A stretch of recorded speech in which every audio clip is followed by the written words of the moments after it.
On a sunny Saturday morning, my whole family loaded into our Honda Odyssey and headed to my mother-in-law Evelyn's country house to celebrate her birthday.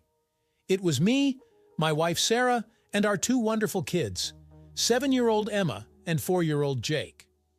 Sarah chattered the whole way about how excited she was to spend time with her mom and how long it had been since they had a family get-together like this. I, on the other hand, was mentally calculating how much I could drink without looking like a raging alcoholic in my mother-in-law's eyes. Evelyn's house was in a scenic location by Lake Tahoe, about a 3-hour drive from our home in San Francisco.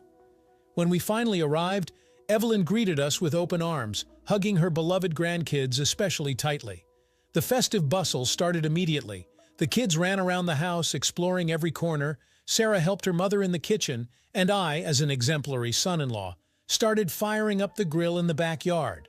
The day was going great. The barbecue was sizzling. The fresh air was as intoxicating as the beer I'd been sipping all day, and the laughter and easy conversation never stopped. Evelyn, despite her age, she just turned 55, looked amazing. I've always wondered how she manages to stay in such great shape. I guess a healthy lifestyle and yoga work wonders. Although sometimes it seemed to me that she looked even better than her daughter, but I quickly pushed such thoughts away before Sarah learned to read them on my face. In the evening, when the kids were completely exhausted from running around and the hearty dinner, Sarah went to put them to bed. Evelyn and I stayed on the porch, sipping whiskey and enjoying the evening chill. The conversation was becoming more and more casual, and I don't know if it was because of the alcohol or the relaxed atmosphere, but it seemed to me that Evelyn was starting to look at me in a special way. However, I attributed it to my imagination and continued to enjoy our conversation and the excellent whiskey. After a while, I got worried about why Sarah was taking so long. Excusing myself to Evelyn, I went to check if everything was okay.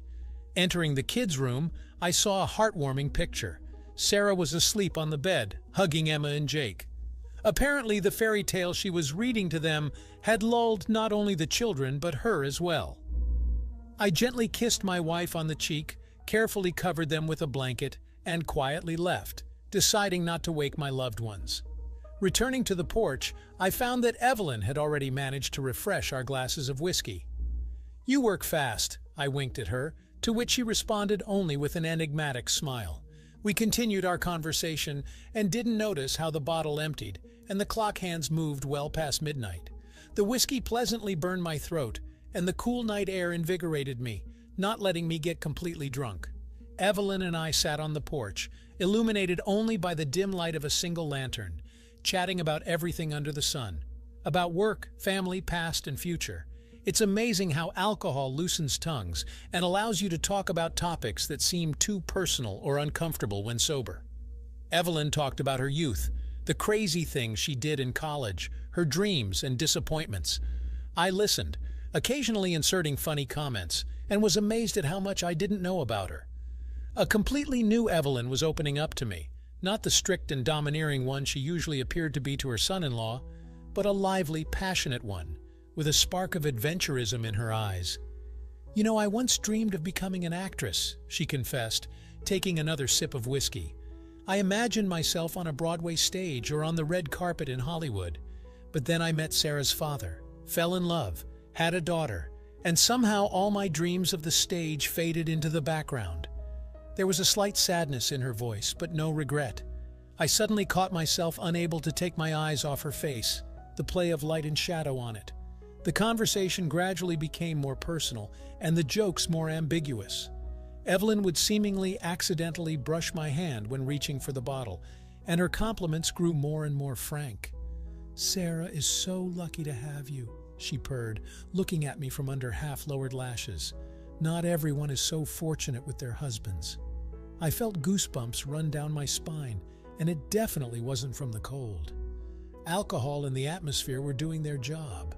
The boundaries of propriety were blurring, my tongue was getting tangled, and completely inappropriate thoughts were swarming in my head. Evelyn, too, seemed to feel this tension hanging between us. Her gazes became more intense, her movements more smooth and seductive. Or was it just my imagination? "I think we'd better call it a night," I finally said, struggling to move my tongue. Otherwise, tomorrow morning my head will be pounding like after a sysadmin conference." Evelyn laughed, throwing her head back, and that laugh seemed to me the most captivating sound in the world. "You're right, son-in-law," she agreed, rising from her chair and swaying slightly. "Will you escort the lady to her bedroom? Just in case, some treacherous stairs attack me on the way." Without waiting for an answer, she took my arm and pulled me into the house. It would have been the height of impropriety to refuse a lady, and I didn't want to refuse, not after all that had been drunk and heard. We climbed the stairs, and the whole house seemed somewhat unreal, like a movie set. Evelyn held tightly to my elbow, either actually afraid of stumbling or just wanting to be closer. She exuded a subtle scent of perfume, mixed with the smell of whiskey and night freshness. My head was spinning slightly, but I attributed it to the alcohol and fatigue. Finally, we reached Evelyn's bedroom. I gallantly opened the door for her, intending to say goodbye and go to my own room. "Won't you come in for a minute?" she suddenly asked, looking up at me. "I wanted to show you something." I hesitated. All my instincts were screaming that I should politely decline and leave, but curiosity and the whiskey I had drunk did their job. "Sure, show me." I nodded and stepped inside. Evelyn closed the door, and without turning on the light, walked over to the dresser. I remained standing in the middle of the room, feeling slightly awkward. She pulled out one of the drawers and began rummaging through it as if looking for something. "Here it is," she cooed, and turning around, showed me a piece of fabric. It took me a couple of seconds to realize that it was lacy lingerie. Very revealing lacy lingerie. "I bought it a couple of weeks ago," Evelyn continued, slowly approaching me. "What do you think? Will it suit me?" She stopped a couple of inches away from me, so close that I could feel the heat of her body. My brain was desperately searching for a suitable answer, but all coherent thoughts seemed to have evaporated. Yes, it will. I guess," I stammered, and immediately cursed myself mentally for this idiotic response. Evelyn smiled, and there was nothing motherly or innocent about that smile. She placed her hand on my chest and, rising on tiptoe, whispered right into my ear, "Maybe you'll help me try it on." Her breath scorched my skin, sending electric impulses throughout my body. I should have stopped this madness, should have left right now. But instead I found my arms already wrapping around her waist, and my lips finding hers. What happened next? I remember in snippets, like clips from a movie. Feverish kisses, the rustle of clothing falling to the floor, the heat of bare skin. We fell onto the bed, intertwining our bodies, unable to get enough of each other. The whole world ceased to exist. There were only our moans and whispers, the creaking of the bed and the moonlight streaming through the uncurtained window. It was insanity, an unforgivable mistake, a betrayal of everything I loved and valued. But at that moment, none of these thoughts stayed in my head, clouded by passion and alcohol. There was only a fierce, primal hunger that demanded to be satisfied. And we satisfied it again and again until we collapsed, exhausted, intertwined, sweaty, and spent. The last thing I remember before falling asleep is Evelyn's eyes glittering in the darkness, with reflections of madness and triumph dancing in them. "This will be our little secret," she whispered, and I think I nodded in response. And then the world went dark, and I passed out, not even having time to feel a pang of conscience or fear. These feelings would come later with the first rays of dawn. Waking up was horrible. And it wasn't even about the hangover, although my head was pounding mercilessly and my mouth tasted like cats had crapped in it. No, the scariest part was the realization slowly seeping through the haze of sleep into my miserable brain. The realization of what I had done last night. I lay there, afraid to move or open my eyes. Maybe it was all a bad dream. Maybe nothing happened, and I just had too much whiskey and passed out in the guest bedroom. But no, the sensations were too real. The stinging hickeys on my neck, the scratches on my back, someone else's breathing next to me.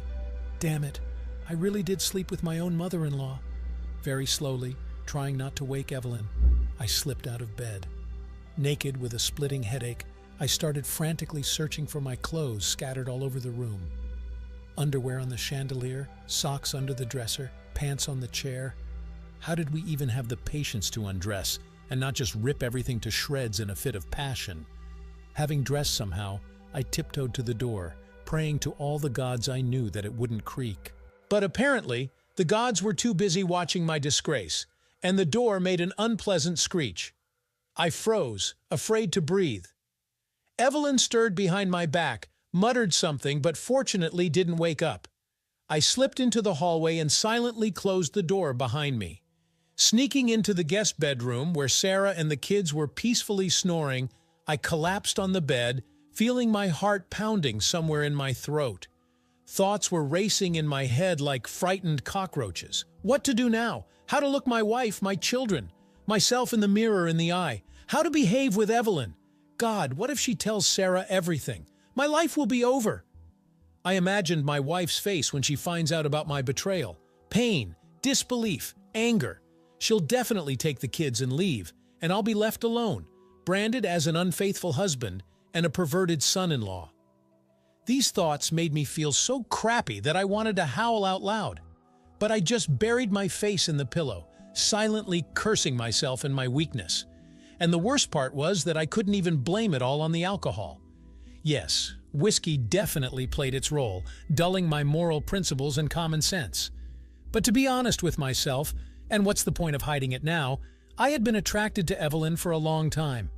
I just had enough strength and conscience before to keep it in check, not allowing myself to even think in that direction. But yesterday, everything coincided. The atmosphere, the moment, her explicit hints, and my alcohol-relaxed mind. And I snapped. No, of course, it was a fun experience.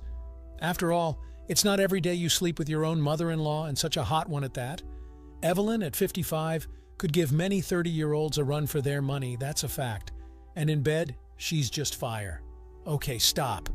What am I even thinking about? I don't need to analyze my mother-in-law's bedroom skills right now. I need to figure out how to get out of this situation with minimal losses. All right, let's get a grip. The main thing now is to keep what happened a secret at any cost. I can't let Sarah suspect anything. And for that, I need to act as if nothing has changed, as if nothing has happened. Easy to say, hard to do, especially considering that my conscience is already starting to gnaw at me with double force. But there's no choice.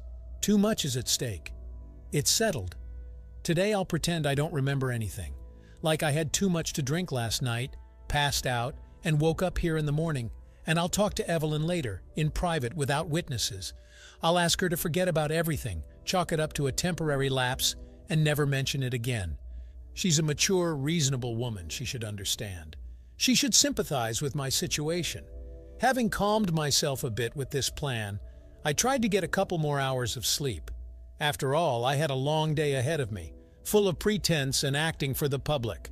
I'll need all my strength to get through it with dignity, and preferably without giving myself away with some awkward phrase or a telling glance in Evelyn's direction.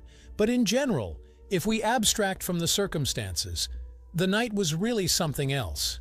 I won't repeat it, of course, it's not worth it. But the memories will definitely brighten up more than one of my evenings. Okay, my mind is wandering in the wrong direction again. It's time to sleep.